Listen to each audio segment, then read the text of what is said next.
Hello and welcome to the Social Recruiting Show. I'm Katrina Collier. I'm a social recruiting trainer. But as you'll see, we are son the Audra. Actually, where is she? She's on a train. She's somewhere. So thankfully, Mark, I cannot pronounce your surname, still Lundgren. He spent about an hour trying to get me to pronounce it on Wednesday, is joining us to talk sourcing, geeking, unicorns, and God knows what else, but most importantly, SourceCon Europe, with SourceCon Editor Extraordinaire, Shannon Pritchett. Welcome. Yay! Yay! Thank you for joining us. And of course, thank you, Mark, for stepping in as well. No problem. Yeah, when Audra is on the train, you never know what's going to happen. So I think she's going to heckle down the side. Yeah, well, that's good. We're looking forward to that. We are. So Shannon, for the people who don't know who you are, Is that possible? Tell us a bit about that and how you ended up in our wonderful world of sourcing. Oh, wow. I'm sorry, but David is making me laugh because I captivated Nancy, which was an interesting LinkedIn message I received the other day. So I'm Shannon Pritchett. I live in Dallas, Texas. I'm from Tennessee. I've been around this industry for 10 plus years. We'll leave it at that. I have a fun story. Can I tell my story of how I got into sourcing?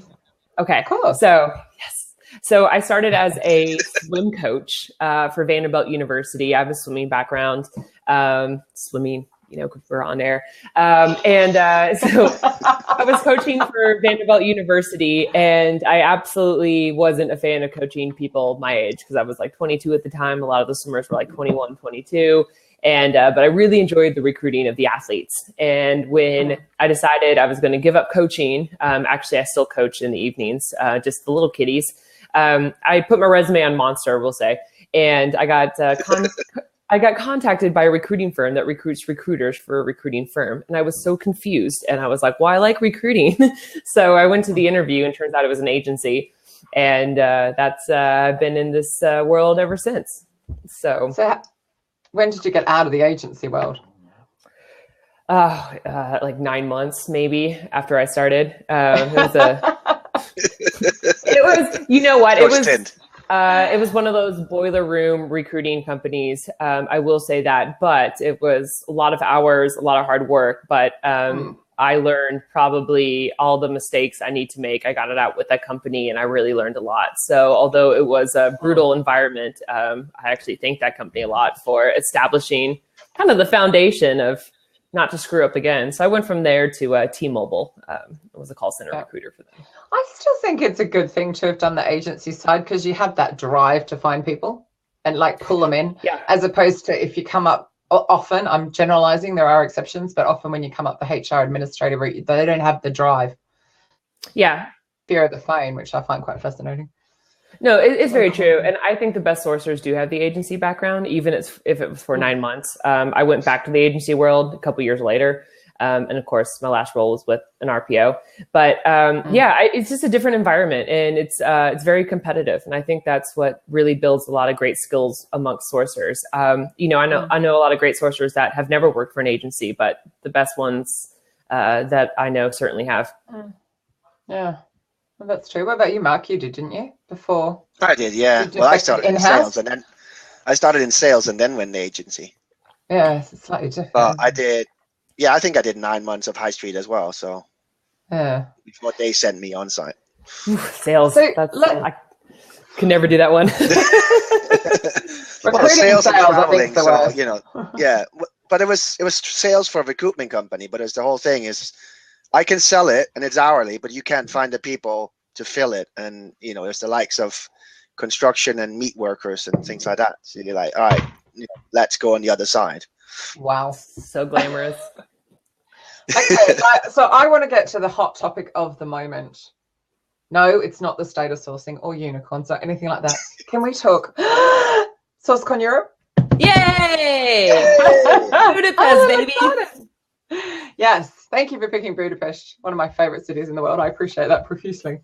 Yeah, that was one of our initial conversations. Why? Do you remember? Do you remember that was one of our, because you helped a lot in the beginning when we were keeping it a secret. So I owe a lot of gratitude. But I'm not going to say why I suggested that city over any other, because that would be naughty. That's an off-the-record conversation for a private Facebook group. Yeah, you knew. And actually, Mark was the one who discovered that I was in Budapest. off a Facebook post. Yeah. So when you don't turn off geotagging on your Facebook post, then, I wish we weren't being secretive about it, but we certainly weren't broadcasting it. So that was pretty clever. Such a sourcer. No, Budapest. I fell in love with Eastern Europe when I was with working at Manpower Group. We had a high concentration there with a lot of outsourcing, obviously. We had a hub in Gdansk. And so I spent a lot of time in Poland. And I know there's a lot of big resourcing centers in Budapest as well. You have Randstad SourceRight, you have Cielo, amongst many other. And a lot of companies even just have sourcing teams that sit there. So I love the Eastern European vibe and feel, and I love the high concentration of sourcers in that area. And I've had a meeting in Budapest in the past, and it was very successful. So I thought, man, if we can make this work out, we can go there. So we narrowed it down to 3 cities, and that was the one we fell in love with. And the hotel was simply amazing. So it's absolutely beautiful. And it also, the USA swim team stayed there the week before us because they were there for the World Championships. And so that kind of signed the deal right there. I was like, which room was Katie Ledecky in? Yeah, love it. By the way, I spoke to the Mad Hungarian who's also speaking, and it is Budapest. So I'm going to continue correcting everybody. Budapest. Budapest. Hey, so Recruiting Animal is trying to correct us to say that Budapest is Central Europe, not Eastern Europe. What did the Europeans say? It's actually but it's fine that I wasn't going to correct you because I didn't. Then again, I'm not Scandinavian, even though I'm Danish, because it's not geographically connected to the Scandinavian peninsula. But I think if you ask somebody like my wife who is from Poland and ask whether she's Central European or Eastern European, she's definitely going to say Eastern European. But Hungary's further west, isn't it? No, it's. Are they all much of the much? I wouldn't worry. Just call it Europe. I don't know that we all split it up anyway. We're just Europe. Well, currently I'm in Europe. I might not be in Europe soon. Oh, hey, what? Yeah, let's not even go there. Anyway, having seen some stats about a 294% increase in people searching for overseas nursing programs this morning. Let's not talk about Brexit. So, however, Brexit. So what's your hope? What's your hope? How can we help you with SourceCon Europe? Because it's just too cool. So exciting. Yeah. So why bring it? Other than you love Budapest and the swim team. This is where I get mushy, right? It's SourceCon has an awesome community, and we get the clinics out now. Oh my god! No. I lost my thing. I just got makeup on mine.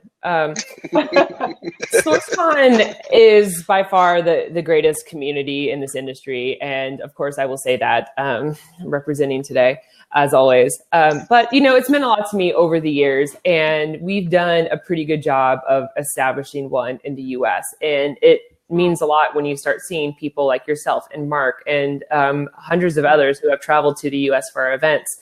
And we don't have a strong community overseas in Europe. And so my main objective is to establish that strong sourcing community with a more global presence, as you see in Europe. That's my main goal for it. Obviously, we want to do well and share a lot of great knowledge. But to me, the community piece is the most important because that's what pretty much runs the company. Mm. I also liked that because I think a lot of companies could have brought a conference over and just brought all American speakers over. I like that you haven't done that.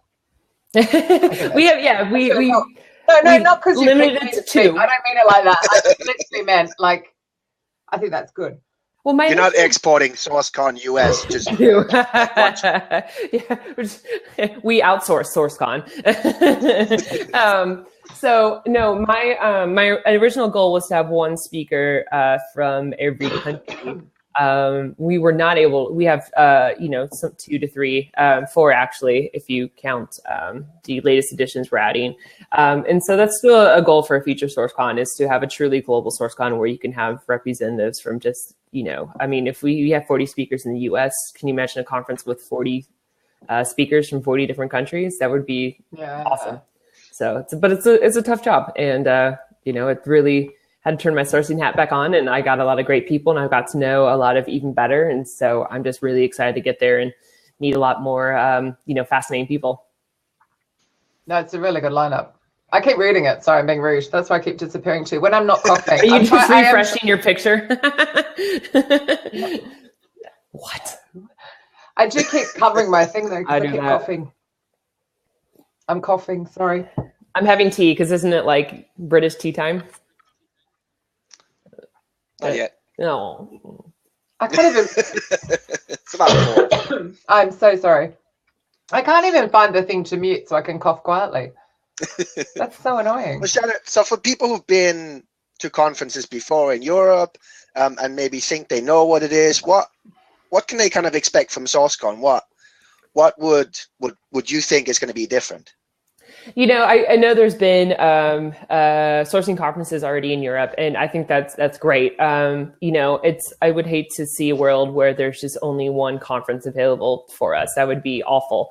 That would be North Korea. Let's be honest. And so I want to really, what I want our audience to get out of it is not only the sense of community, but the sense of sharing information. That's what you get from SourceCon.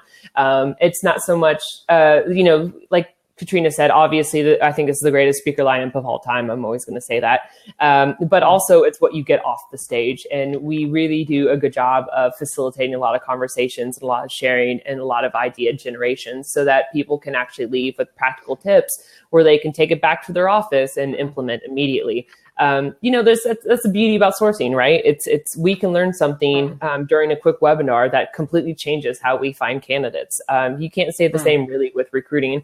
You know, it's just a different beast. It's a different, you know, we're a little bit more technical. We're a little bit more hands-on. We can download a tool or implement a tool. And, you know, that's stuff and information that's shared at SourceCon that I think is so valuable. You know, and that's why I like multiple sourcing and recruiting conferences, is because whatever's not said at SourceCon could be said somewhere else. And I think that just makes us all better in the industry. Sorry. Yeah, who would it be for? Would it be for, you know, the sourcer who's been doing this for a while, the recruiter who either does sourcing or would like to, or old farts like me who have been in the industry for a long time, longer than you. I already did it when you were swimming, and kind of, you know, have done sourcing for a long time as well. Like, who would kind of be the you know, ideal audience to come to SourceCon?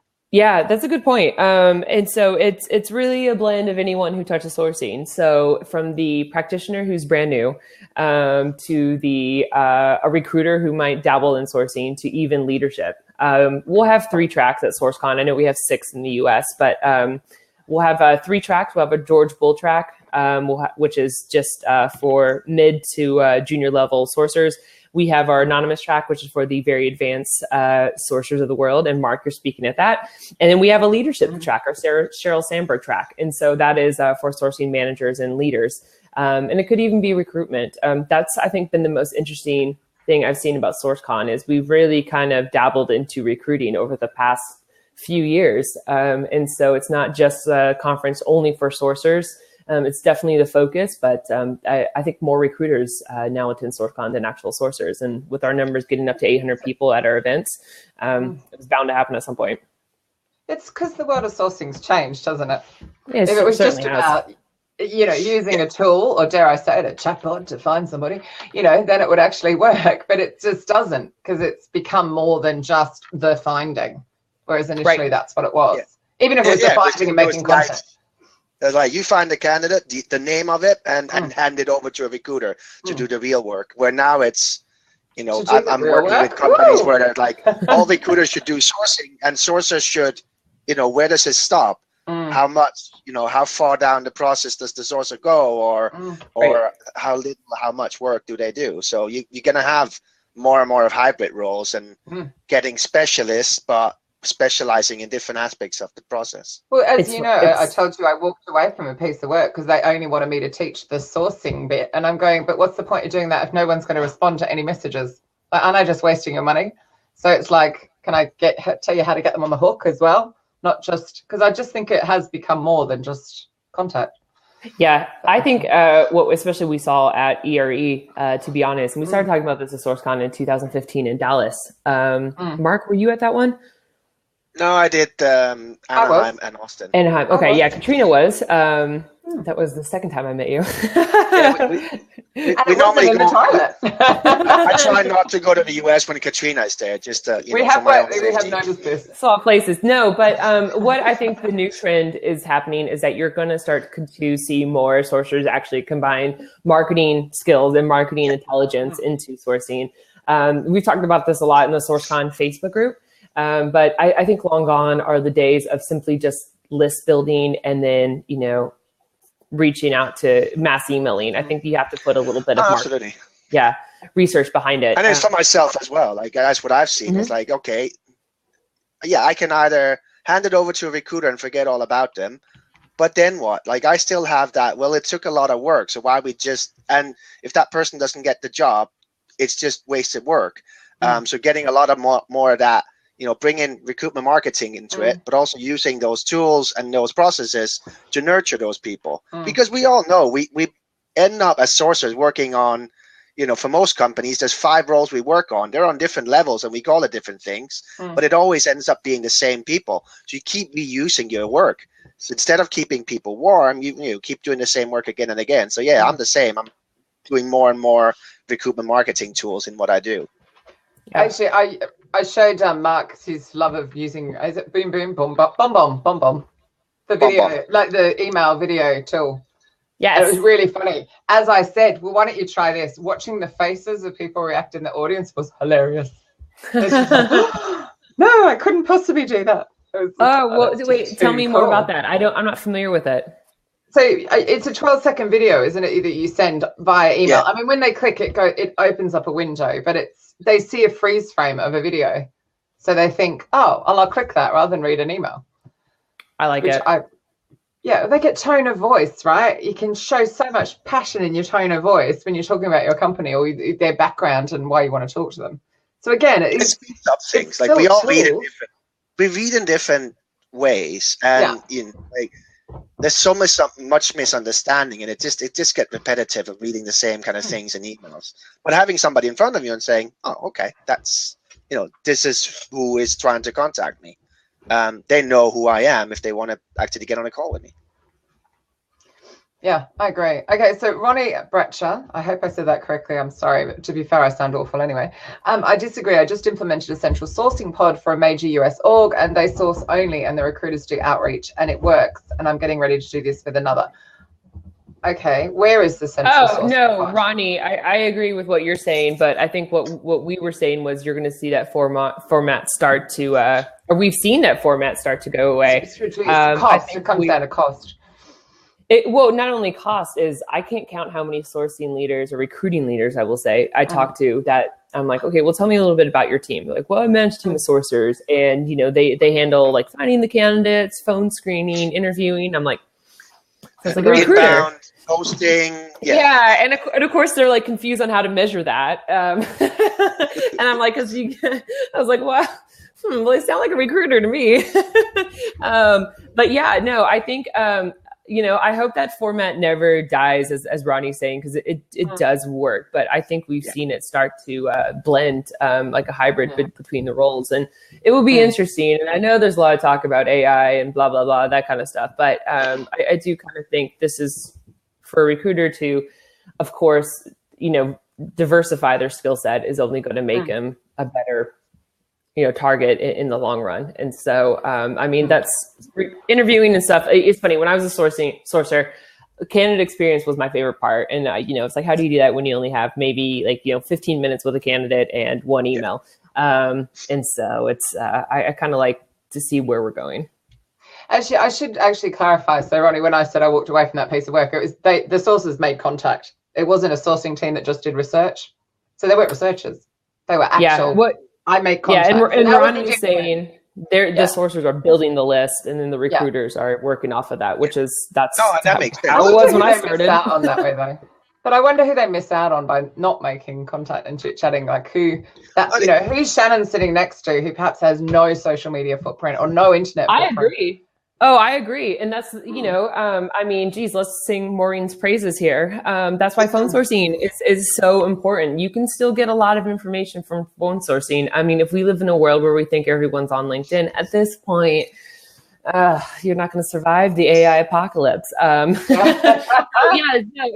Phones, to me, sourcing doesn't have to be just what you can do at a computer. It's referrals. It's, it's going out there and working the streets. When I was a T-Mobile recruiter, the best people I met were in the toilet. I'm not joking, Katrina. So I swear, I don't see this as often, maybe because I live in Texas now, but when I lived in Tennessee, when you go to bars and restaurants and stuff like that, there's the people working in the bathroom for tips, that they'll help you like wash your hands, or does it sound so like petty, give you gum or something, they're in there. And I was like, man, these people know good customer service, and I doubt they're making much money. I was like, so that was sort of me. Is I'm out with my friends and I'm, talking to them. That's just as good as riding a bullion string. Let's be honest. Yeah. I think it's really good background.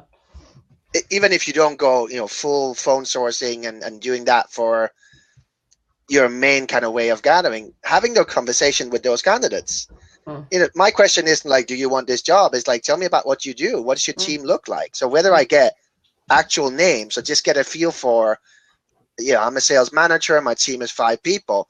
Like, that's a note for me. I'm like, all right, this company has, a manager with 5 people who's also, he's looking for 2 people at the moment. Just kind of all that kind of intelligence on the candidate market is things that we will know, but only if we talk to people. Yeah. And it helps me write my strings, expand my target companies that I would have, things like that. And that's what I think researchers are missing by not talking to the market at some point. There's different, like I've had, used research companies before as well, where they just did lists and verified that those people were actually in those companies. So there was some kind of phone on it, but you wouldn't go much more than that. Whereas, executive search, you could have a lot more kind of breadth in it because you would want to know what the team looks like. Right. Graham Jameson's written a comment here. Again, apologies if I'm pronouncing that incorrectly. Different orgs in the UK have different opinions of what sources and recruiters are. In my experience, they do everywhere, here, and like I'm yet to come across one that goes, this is what it is. It's like the most highly debated topic, isn't it? What sources and recruiters are. We'll never know. We know what they are as far as we're concerned. It's the number one question I get. Yeah. What is the difference between the two? Can I come to your conference if I'm just a researcher, or can I come if I talk to people? Which can I? No, everyone can come. I actually think it's really good for it. I even like heads of to come, because I think it's good for them to get a real understanding of what their teams are doing as well. Yeah, no, it's learning from other people and especially other teams, and it's the best stuff, again, I've learned at SourceCon is what happens outside the stage. And it's just, when you can open up a laptop and you sit next to someone like Mark and they can show you a trick, that's a lasting impression. So I'll never, Eric Jaquith, and I think he was the first one to teach me something. And then I remember Mark Federici at my first SourceCon as well. And yeah, it's just awesome. Sitting next to Aaron Lentz and Shane McCusker for 4 hours the next day. So after SourceCon that morning, oh my God, they were having such a geek fest. And I was just sitting there going, wow, like sourcing brains of the world unite. So no kidding. Shane's speaking, isn't he? Shane's speaking, yes. And Aaron will be at SourceCon as well, not as a speaker, but he'll be there, helping out with roundtables and stuff. And so, we'll have all the usual suspects. That'd be cool. And Mr. Tools is there as well. So again, Dean? Mr. Tools is there as well. So yeah. Oh, Dean's trying to get his passport. He doesn't have a passport. What? There's not an app for that. Hey, like seriously, he doesn't have a passport? Oh my God. No, he thinks his military ID will work. Mine's like sitting right in front of me. It gets used that much. I don't even bother putting it away. Yeah, right? I know, right? Yeah. Both of them, even the old one. I love all the stickers I get on the back. It like gets stacked up. Oh, I know. That's the only difference I can tell between mine and my husband's is how many times. And they're all Delta stickers, which is just embarrassing. Actually, look, the last one's ERE. Yay. It's coming back because I didn't get one last week because I didn't check my bag. So there you go. We have fun. So tell us more about the venue. You did get all excited about the hotel. Has it got a cool room and everything? Is it quite set up for it? Yeah. It's so the venues. you guys know me. We're amongst friends, right? So the first thing well, the other 20 people tuned in. Right. Well, I got to go with Kate and Amy, and they normally do all the venue shopping. And so it was a real treat to go with them and voice my opinion. And we all look for the same thing. So that was neat. First thing I look for is a hotel bar. I'm not going to lie. It has to be a good. That's what magic happens. That's where this good stuff happens. And they have a fabulous bar. And it has a terrace that sits right in the Danube River and overlooks the Parliament. And it's just great. And then the venue is going to be right upstairs. They're going to open the gym early for us, like little things like that. We can do yoga classes. We're talking about doing those at SourceCon Europe. We are the rooms. I be the Barcelona. I won't be at any yoga classes. No. Oh man. And so giving me the day 2 opening keynote. That's just like really rude. Thanks for that. Hey, no drinking for you, Collier. Some of us are down at 5:30 in hair and makeup, so which that's gonna be hard to feel hungry. But the space is great. It had a lot of the venues we were looking at. The spaces were a little bit smaller and compact, and we would have had to give up a track. Our session, and this was a big, beautiful space. We have more rooms than we need. Awesome. They had wonderful food for us to enjoy during the event. Multiple terraces that we can use throughout the conference. Like the hackathon space was just beautiful, and so it was one of the locations where I actually could picture a SourceCon, being there and being successful. And not a lot of events are in Budapest. Did I say it right? Budapest. Not a lot of events are there, so it's kind of cool to establish ourselves, in a different city. Yeah, and I think the locals will really love it as well. Like you said, there's so many people there, so many companies there, which is really cool. So I got to. I don't have to listen to all my old colleagues who are like, "Oh, I always wanted to go to SourceCon, but could never go." I'm like, "No excuse, mate." No excuse. It's a huge investment, just the flight. So like. It's as much as the price of the conference kind of thing. So you're kind of going, whoa, that's a lot. If the company won't invest in it, which some, a lot won't. So they don't have big training budgets as well. That's the thing too, especially when you look at a territory that's this big and outsourcing. It's it's low cost for a reason. But we are steps away from the we're on SourceRight's big sourcing hub. I got to spend a lot of time with Vince and check out those offices when I was there, and that was just absolutely wonderful. And hopefully I get to spend some time with Cielo Balash when I'm there too. But cool. Where is Balash? I got to see him last week, which is so lovely. So that was really cool when you can just walk down the street and then be surrounded amongst hundreds of sourcers. That was the icing on the cake. Yeah, no. So I'm going to talk a little bit, because obviously Animal's already said, why aren't you talking about sourcing? You were talking about sourcing unicorns. Yeah, I think most of us know to go back to our hiring managers and say, stop being stupid. But anyway, what do you see? Because, it came up again last week. Oh, we're going to be replaced by chatbots, yawn, roll, AI. AI isn't even there yet, to be fair. But what are your thoughts on what we need to watch out for next year with the top trends in sourcing? LinkedIn, number one. LinkedIn doing what? Who knows? Dying. They've been definitely a headline maker over the past year, and we are so accustomed to using LinkedIn on a daily basis. And what we started to see in our state of sourcing is the rise of Facebook sourcing finally. And I think finally. You have Shane McCusser's wonderful Facebook sourcing tool that just made it so easy for us. HireTool now has one as well. But it went from a 5% of sourcers were doing that to a 15% increase.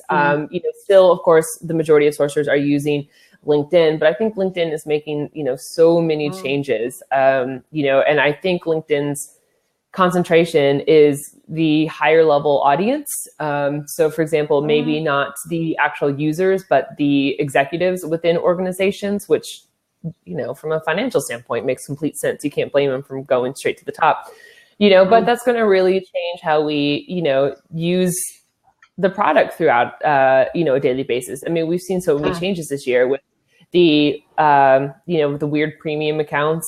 We saw those features go away. We saw Boolean go away at one point. The not operator didn't work for like a year. Reportive is but even now, yeah, I can't get it to work at all. Everyone's like, it's working for me. I'm going, I can't get it. It just died on my Gmail. It's dead. It looks like you kind of need a Sales Navigator to get something similar, Sales Navigator Lite, normal search. You can't do normal search within it anymore and get any results. Because honestly, if I sat there and ran a search and someone on a recruiter license ran the same search, they would get so many more people. So it's like a extra thing to do. Yeah, it's weird, and it's for the first time ever. I had to cave and buy an account. I hadn't had a LinkedIn paid account since maybe 2011. And so, I'm back on that bandwagon just because I just needed it for searching, plain and simple. Like the X-ray just wasn't as helpful as it used to be. And hey, I can afford the $30 a month or whatever it is. So, but Sales Navigator Lite is the new reportive replacement. I'm testing out a company for Gmail. I put an article about it yesterday on SourceCon. A company for Gmail works really, really well. What I like about it is it actually gives you information outside of LinkedIn, not just so pulls information, yes, from LinkedIn, but also Twitter, Facebook. I tested it with Dean, obviously, yesterday. Who else? I tested everything with him. And I learned Dean DaCosta has his own Wikipedia page. Yeah, well, not surprised. Yeah. Is this Dean what we have to strive to get as our own Wikipedia page? I don't have my own Wikipedia page. We thought we'd made it, but we haven't made it. I'm a Wikipedia editor, but I don't have my page. You could put up your own Wikipedia page. Yeah. Say that again, Mark. You could put up your own Wikipedia page. I know that would be technically possible. I'd like someone else to do it. I think that would be a bit noteworthy to do it myself. Hey, I am a Wikipedia editor. Thank you very much. we could do each other's anyone pages. Can be. Yeah, anyone can be. But that just shows you the information it pulls from. And so I was I was pretty impressed. Article call that you did yesterday. No, is it live? SourceCon.com. It says a company for Gmail. I always find it hard to search on here. That's just a little feedback that I shouldn't be giving out loud on a call. It's it's the featured article, and it says we make SourceCon difficult to search for. Do you know what? I was hearing a company, not a company. A company. Yeah, I'm checking out a company for Gmail. AC company. That's what I thought she was saying. So I'm like, all I wanted was a link to chuck it in the side there. So hook us up, Shannon. Life goals, Audra. Yay. There we go. And then there's a link for the article. Thank you guys for listening. Because the little trick where you could take the Gmail account or whatever, or the Hotmail, and stick it into Facebook and work out if that was correct isn't working anymore. So if this is one that does what Reportive did, that would be nice. Well, it does work. Just most people have learned how to turn that off. Yeah, it's not working for anyone I know now. Yeah, okay. It does. LinkedIn says that Google found some kind of or Google shut off some kind of a feature that's why it's blocking it, right? Shocker, Google's blocking a Microsoft product. That was bound to happen. Yeah. So that's they don't play nice. But what you cannot do is you cannot take an email and then go to your Gmail account and then try if you're predicting it's going to pop up. It only does it on information within your inbox already. So you already had to have some kind of correspondence with the person. That's a shame. It is a shame, but our good friend Stacey Zappar, One for the People, she has been talking to them, and I got all this information from her actually, and she said they're looking into that feature, and they didn't know that. That's that would what be I missed. Yeah, that's the one I missed. Unless Mark knows another tool. No, I always go to Dean. Yeah, I just want an email checking tool. When you find it and you're like, okay, well, is it actually it? And does it? What else can I see? Like you said, with the other social networks. Yeah, because Google has gotten more and more enterprise customers, just putting it into Gmail and actually seeing what pops up in Gmail. Yeah, true. Because a lot of the time, it's not an Exchange server. It's a company that runs Google apps. Therefore, they will be a big of the person and more information. So you're like, okay, this is legit. Yeah. Okay, so that's one little trend. What else have you got going for 2018? I'm like, well, I've got Shannon cornered.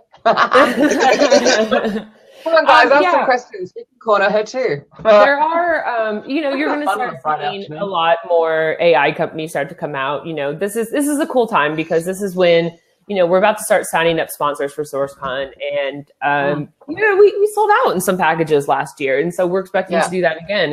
It's amazing. I've gone to SourceCons in the past where we've had 0 sponsors. Now that we sell out of sponsorship, it's just incredible. But what's really cool is you start seeing the companies that want to launch at SourceCon, and you want to be the ones that are up and coming and want to be a part of the innovation lab.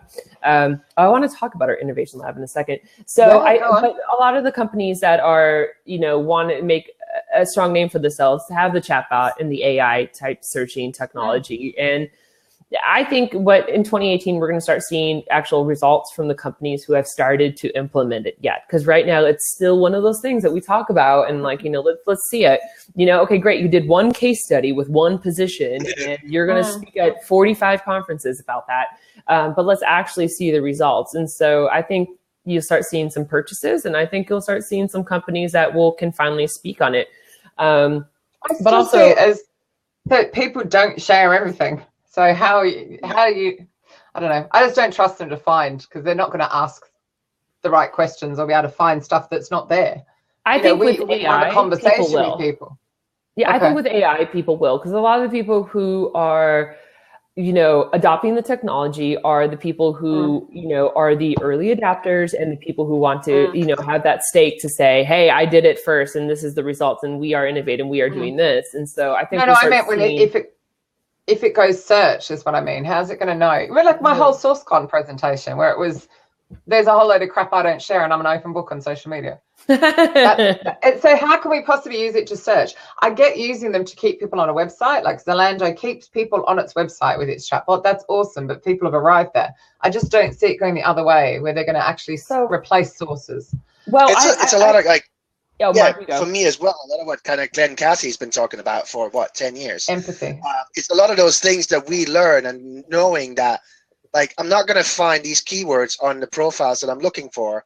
A lot of it's going to be dark data where I know that if they worked for this company, they would have done this because that company only does that. A lot of that information that just isn't necessarily, information that you will have anywhere, or that the machine learning will learn from anyone, unless it's, a lot of it is inside information that we get from having spoken to candidates or worked with that company before, or reading sites that don't necessarily look like they have anything to do with what we do. Yeah, and I don't think we're going to see it replacing people anytime soon. I think some people, sure. Those people are going to replace themselves, let's be honest. Yeah, a robot's not replacing those people. But yeah, it's exactly what Mark said. Who do we want to replace? I think that's what Mark was getting at. Yeah. Can you imagine, let's take Facebook, for example, right? Facebook, there are so many trends and data sets that's available out there. So you can take a look at all employees within a particular company and see their similar likes, dislikes, interests, backgrounds, everything like that. That's what sourcers go off of. So that's the conscious bias, right? That it could source. There's also the unconscious bias that it completely removes those filters. And it's exactly what Mark said. It's seeing the unseen. It's stuff that we won't be able to ever do at least as well or as fast. There was a whole, of course, Grandmaster Challenge we had last year where we had the human versus machine. We all know the human won. Machine finished. Well, yeah. But if you had a timing option on it, then the humans would never have won. Because if it'd been Randy's pretty good. Number of points is going to be how quickly can you do it. So yeah.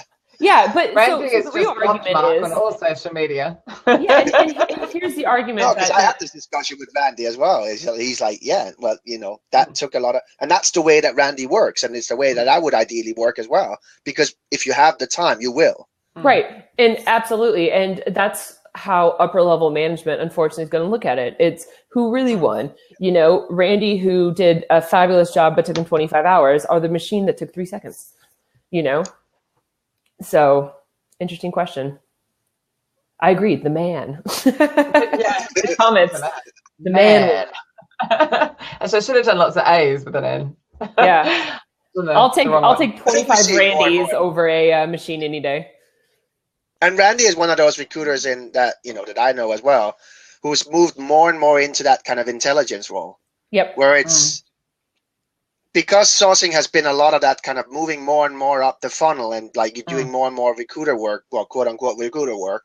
But at the same time, we're getting more and more kind of, well, if only we could do some marketing, recruitment marketing, and some people move into employment branding and then lose their way completely. And then like there's the ones like Randy that's like, well, that what sourcers are good at is the research piece, and a lot of that is you have it in sales, which is what I always look at. It's the whole kind of competitive intelligence, where he then he works on that for candidate intelligence, market intelligence within the candidate market and talent. Looking at bringing all that pieces of research from very different kind of things, and that's like, what does that mean for us? And then when we have to search for specific people, where do we actually go? The simple one is like, why would you go to LinkedIn if your audience is on Facebook? And it's having that, where is my audience? But that kind of research is either something you get from years of experience, or you look at a lot of research from people who've done similar research. And that's what I see more and more as well. But don't you just sometimes think we are just so far ahead? Like, again, the conversation came up again, didn't it? No, I can't possibly go to Facebook because there's no information on Facebook. It's like, oh, really? Have you actually tried? Because there's a ton of information on Facebook now, because people have been prompted to fill out their bios and have done so if you just want to do a bio search. But there's also all the information is not necessarily public. So if when you start looking at the advertising things you can do on Facebook, like when you from a sales point of view, you can upload what they say their audience. So if you did that, it's like, these are my top candidates that have applied for jobs in the last year. Show me similar people on Facebook and start advertising these things to them. Because what they look at is so many different data points that we don't even know. It's like they like similar things. They just they have different signals that we would never be able to search on.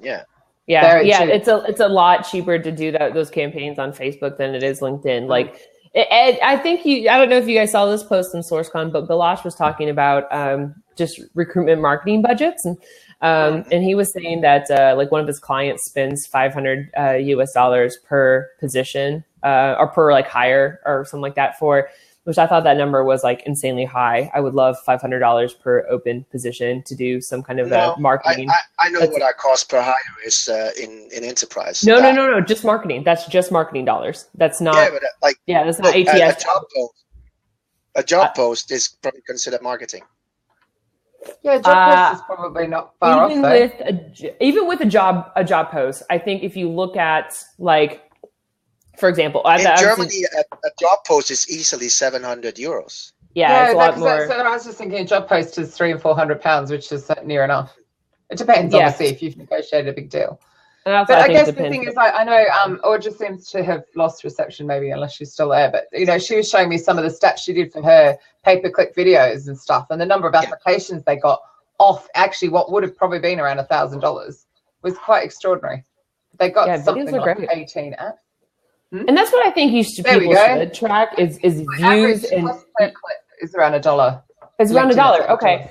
And so $8. If you've got 500 clicks or 1,000 clicks, obviously it depends. But compared to LinkedIn at $8. And LinkedIn is a pain in the ass to advertise on. And here's some data from 3 years ago. So I'm sure it's more expensive. But I looked at how much it costs for a candidate to click on our jobs in Career Builder, Monster, Indeed, and LinkedIn. The 3 job boards were like 1 to 2 cents, pennies, right? LinkedIn was like $4 per click. And look, Audra's telling us right now it's LinkedIn is $8 for the video. I mean, that's a lot of money. I mean, I'd rather go get some lunch. You can take someone out to lunch for $8. Where are the people active? Like, where are they more inclined to see? So what are the $8 people like? But I also think that says so much about their personality. Right. Somebody posted yesterday as well. It's like just doing a search.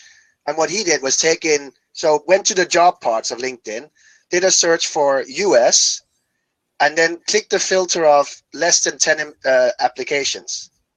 And that was more than 90-something% of all job posts in the US. And I did the same for the UK. It's the same picture. Like 99% of all the job posts have less than 10 applications on LinkedIn.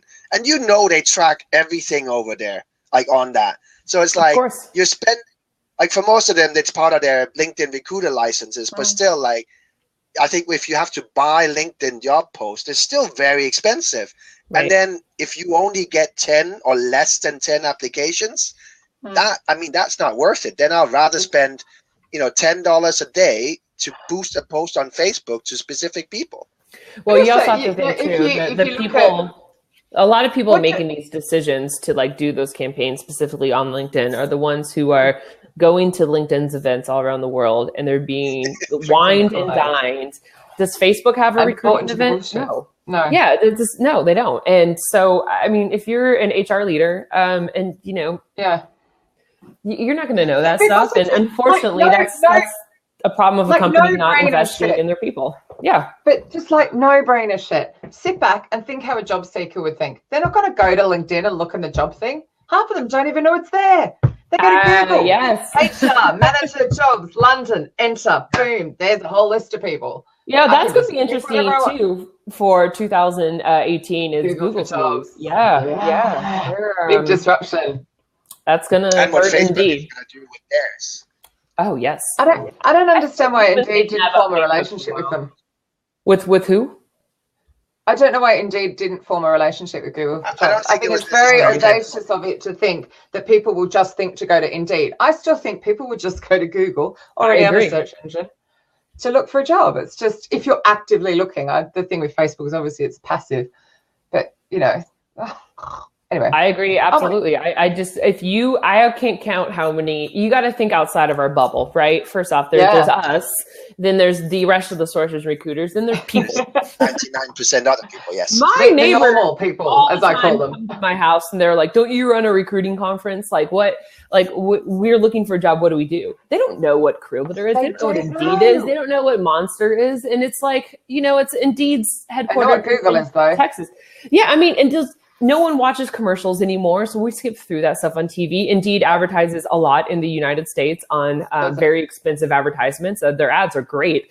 Yeah. But let's be honest. But when I say, hey, what have you done? The first thing they tell me is I went to Google, or actually the second thing is, I built my LinkedIn profile. That's still, or updated it. And then what do you do with it? Then they literally go, now what?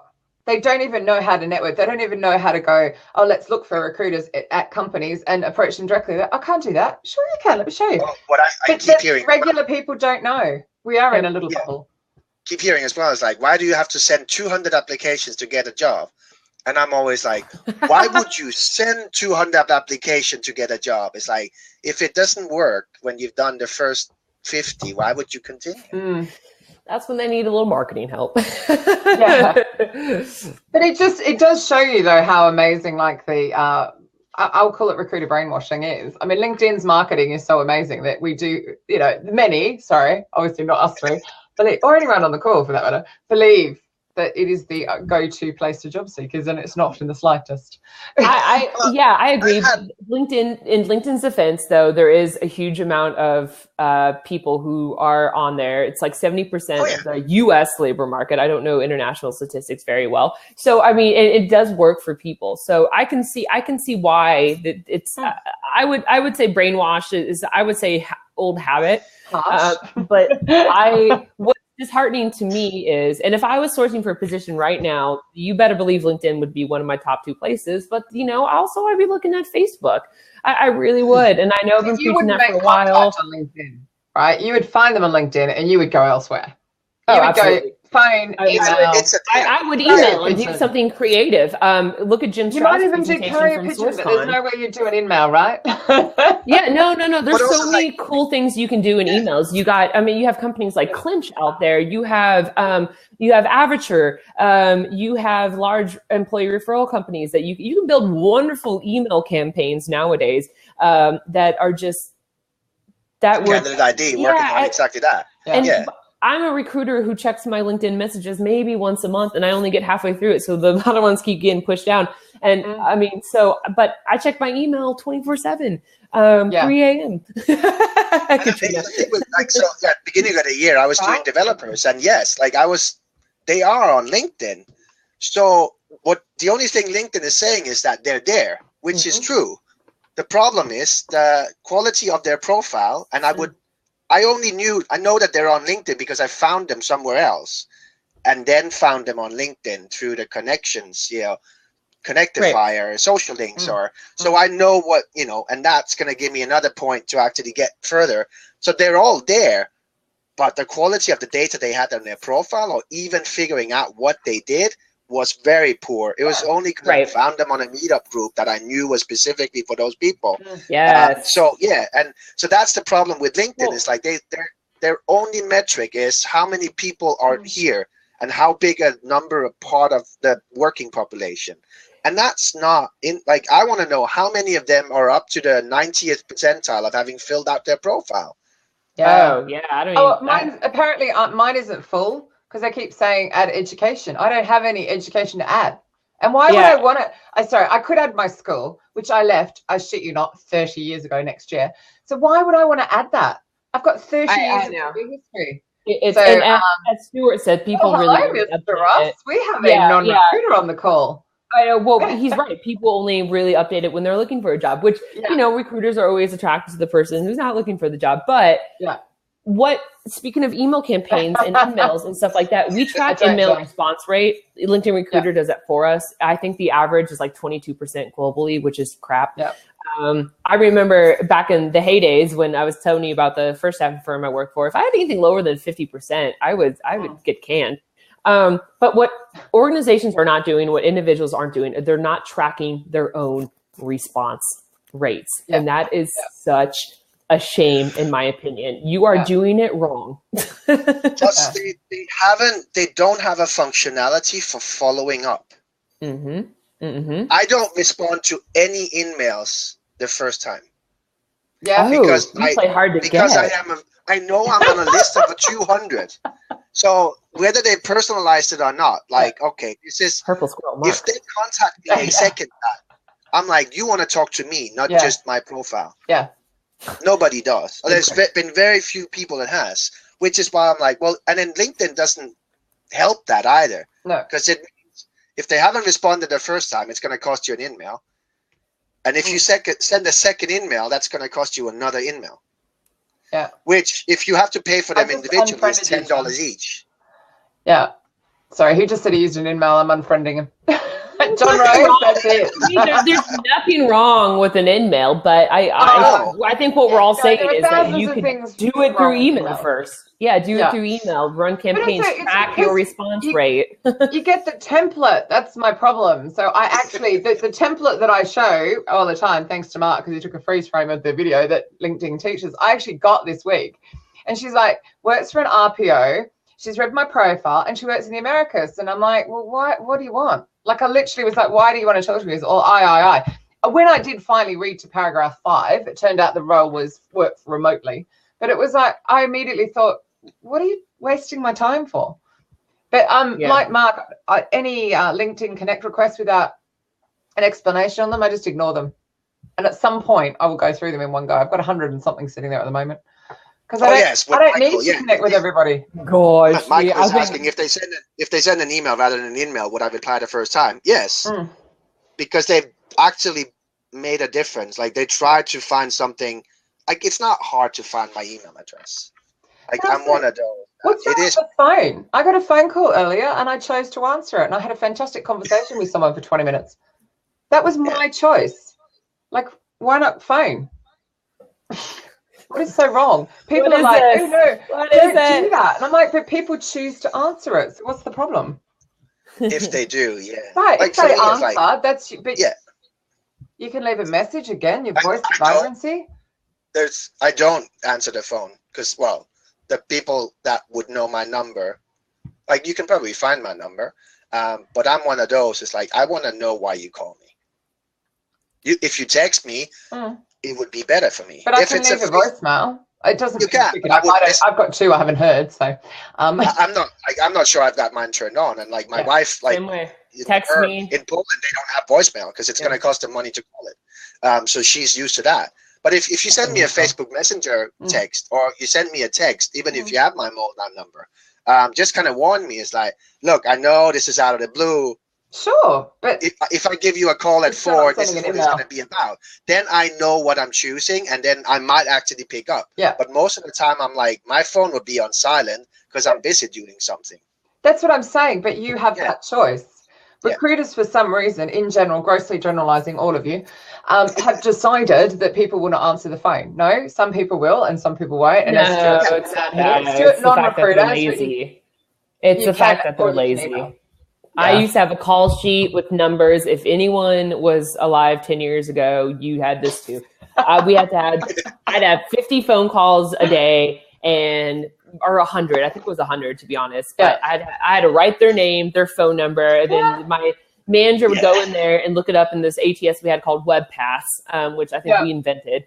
And it was a call sheet, and I had to have a minimum of 50 to 100 calls a day. Yeah. And I think my brother does inbound sales, Mark, and he has to have a minimum of 50 to 100 phone calls a day. That's inbound. That's not in his control even. It's more like, why aren't we requiring it?